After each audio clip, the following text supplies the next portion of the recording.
உடம்புல உயிர் இருக்கும் வரை, ரத்தம் இருக்கும் வரை திமுக எதிர்ப்புங்கிறது ரத்தத்துல இருக்கு.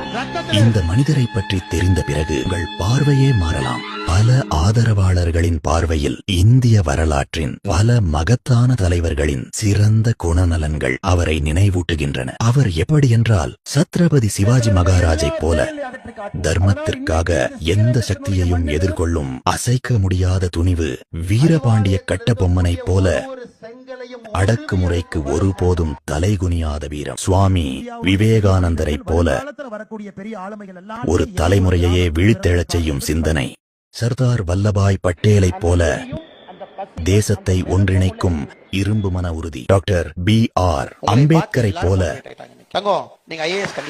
கல்வியின் மூலம் சமூக முன்னேற்றத்தை வலியுறுத்தும் தொலைநோக்கு, சுபாஷ் சந்திர போஸை போல தேசத்திற்காக அர்ப்பணிக்கும் மனப்பான்மை, காமராஜரை போல மக்களின் நம்பிக்கையை வெல்லும் எளிமை, பகத் சிங்கை போல அச்சமின்றி சவால்களை எதிர்கொள்ளும் உறுதி, மகாகவி சுப்பிரமணிய பாரதியாரை போல வார்த்தைகளால் எழுச்சியை ஏற்படுத்தும் ஆற்றல், டாக்டர் APJ அப்துல் கலாமை போல இளைஞர்களின் கனவுகளுக்கு தீப்பொறி ஏற்றும் ஊக்கம். இந்த தலைவர்களின் சில சிறந்த பண்புகள் அண்ணாமலையில் பிரதிபலிக்கின்றன என்று பல ஆதரவாளர்கள் நம்புகிறார்கள். நீங்கள் இதை ஏற்கிறீர்களா? உங்கள் கருத்தை கருத்துகளில் பகிருங்கள். இது போன்ற காணொளிகளுக்கு எங்கள் சேனலை சப்ஸ்கிரைப் செய்யுங்கள். நன்றி, வணக்கம். தவறு செய்யாதப்ப நான் எதுக்கு அப்பாலஜைஸ் பண்ணணும்?